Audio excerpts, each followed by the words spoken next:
السلام علیکم جی، آپ دیکھ رہے ہیں سخن لائیو اور میں ہوں وقاص عزیز۔ ہماری یہ کوشش رہی ہے اور ہمیشہ یہ کوشش کرتے ہیں کہ ہم اپنے سماج سے اور اپنی تہذیب سے جڑے ہوئے جو معاملات ہیں ان پہ بالواسطہ یا بلا واسطہ اپنے سینئرز کے ساتھ ان کے قدموں میں بیٹھ کر کچھ سیکھنے کی کوشش کریں۔ آج ہماری جو مہمان شخصیت ہیں جنہوں نے ہمیں وقت دیا ہے، میرے لفظ چھوٹے پڑ جاتے ہیں، اس کی وجہ یہ ہے کہ انڈس ویلی کی تہذیب ہو، وہاں کا اگر میں نے انڈس ویلی کو جانا ہے کتابوں میں یا گفتگو میں یا ڈاکومنٹریز سے ہٹ کر، تو میں نے خادم حسین سومرو صاحب کی وجہ سے جانا ہے۔ ان کے پاس ایک دہائی کے قریب میں بیٹھ رہا ہوں اور آج مجھے بڑی خوشی ہوئی جب سر راہ ملاقات ہوئی اور میں نے سر سے کہا کہ سر پلیز مجھے تھوڑا سا وقت دیجئے، کیونکہ درجن سے زائد کتب کے مصنف بھی ہیں۔ آج ہم آپ کے لیے ایک بہت ہی عمدہ پروگرام لے کر آئے ہیں، تو میں آپ سے گزارش کروں گا آخر تک اسے دیکھیے گا، زیادہ سے زیادہ شیئر کیجئے گا اور اس چینل کو بھی سبسکرائب کیجئے گا۔ سر پہلے تو آپ کا شکریہ اور بہت محبت کے ساتھ خوش آمدید کہتا ہوں۔ سر آپ کا شکریہ جو ہمیں دوستوں کے ساتھ ملا رہے ہیں۔ سب سے پہلے تو میں بولنا اگر شروع ہوں آپ کی محبت میں تو خیر پھر وہ مجھے اکیلی پروگرام کرنا پڑ جائے گا، لیکن تھوڑا سا اگر آپ مناسب سمجھیں تو آپ کا جو انڈس ویلی اور سویلائزیشن کے حوالے سے جو آپ کی ورکنگ ہے وہاں سے آغاز کرتے ہیں۔ دیکھیں انڈس ویلی جو ہے وہ جو بھی برنس نے جیسے کہا ہے کہ یوفرٹس اور نائل سے ایڈوانس سویلائزیشن ہے اس کی، یوفرٹس اور برنس، ڈاکٹر برنس جو پہلے انگریز آیا تھا اس کی ہے۔ اور میں نہیں کہتا، مجھ سے یورپ کے لوگ پوچھتے ہیں کہ آپ انڈس ویلی کے لوگ بڑے فخر کرتے ہیں اپنے اوپر کے علوم یہ وہ سارے ہم پہ ہیں۔ میں نے بولا میں فخر ایسے بغیر کسی وجود کے نہیں کرتا، اس کا وجود ہے۔ جو سارے یورپین جو ہے وہ آپ پڑھ لیں، این میری شیمل کو پڑھ دیں، برنس کو پڑھ دیں، میشل بوون کو پڑھ لیں، دوسرے جو ہیں بہت سارے ان کو پڑھ لیں، آپ کو پتہ پڑ جائے گا کہ انڈس ویلی سویلائزیشن ہے کیا۔ بات یہ کہ افسوس یہ ہے کہ انڈس ویلی سویلائزیشن سسپینڈ ہو چکی ہے، اور 2002 میں میرے خیال میں روبن فرنانڈز نے مجھ سے ڈان اخبار کی میگزین کے لیے انٹرویو لیا تھا، وہ شائع ہوا تھا ریوائیونگ اے ڈورمنٹ سویلائزیشن، ریوائیونگ اے ڈورمنٹ سویلائزیشن۔ انڈس ویلی کے ساتھ جو جڑی ہوئی چیزیں ہیں اس کے معطل ہونے سے ساری سوسائٹی معطل ہو چکی ہے، واہ، اس کا ارتقا معطل ہو چکا ہے۔ درست کہہ رہے ہیں آپ۔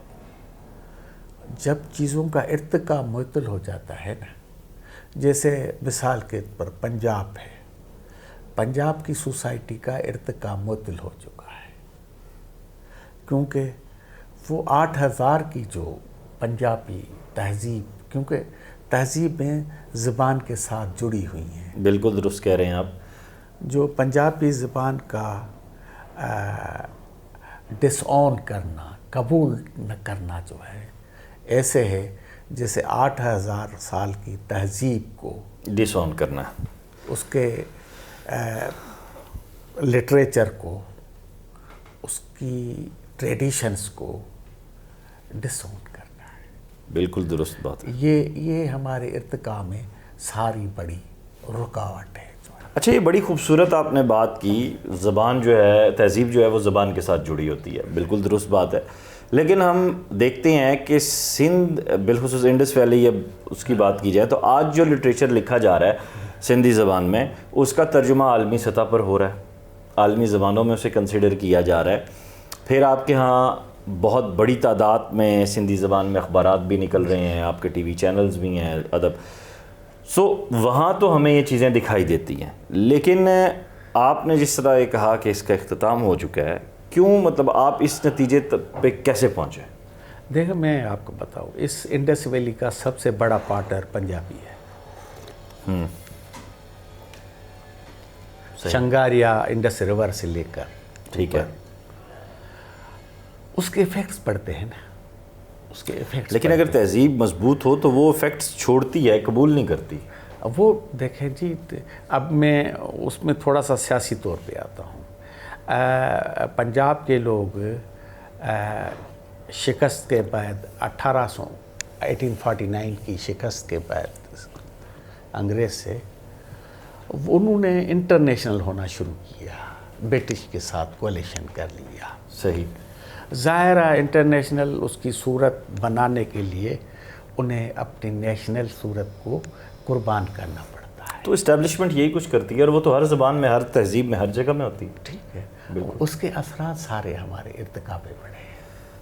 میرا جو بنیادی سوال آپ سے, یہ جو بنیادی کویشچن ہے وہ یہ ہے, جو میں تھوڑا سا سمجھنے کی کوشش کر رہا ہوں بطور طالب علم, کہ آپ کی ہزاروں سال پرانی تہذیب ایک چند سال کے اثرات کیسے قبول کر گئی؟ بھائی دیکھیں, بات یہ ہے کہ سیاست ایک ایسی چیز ہے جو بہت سارے چیزوں کو نگل لیتی ہے. صحیح. ٹھیک ہے نا. اب انٹرنیشنل صورت دینے کے لیے ایک ضرورت تھی پنجاب کی, اس کے لیے لوکل زبان کی ضرورت نہیں تھی.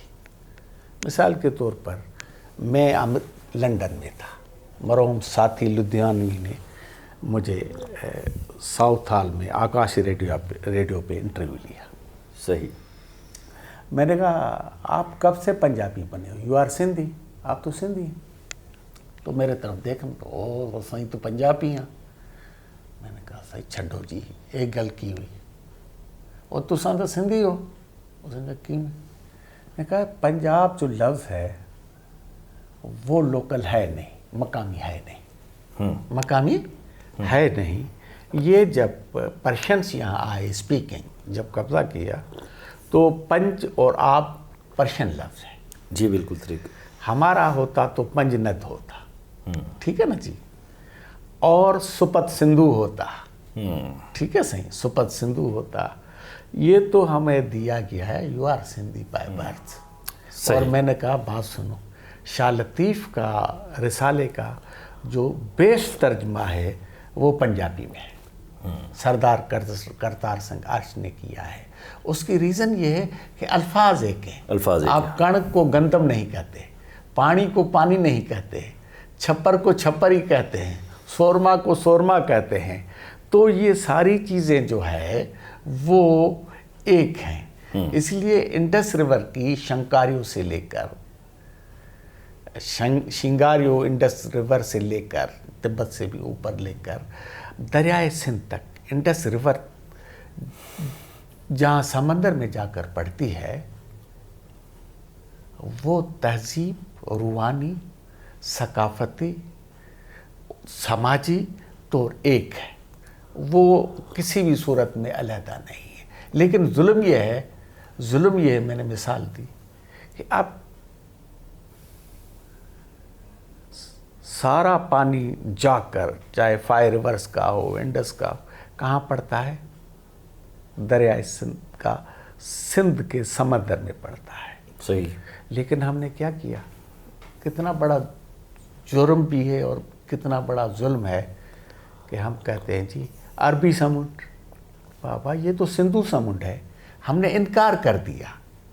تہذیب کو ختم کرنے کے لیے, انٹرنیشنل بننے کے لیے ہم نے اپنے ان پانیوں پہ جو ہزاروں سال کا ہمارا حق ہے اسے انکار کر لیا. اور کوئی بھی کسے کہیں گے سندھو سمندر تو کوئی ماننے کے لیے تیار ہی نہیں ہوا, اس کے لیے نئی چیز ہوگی. اچھا کہ اب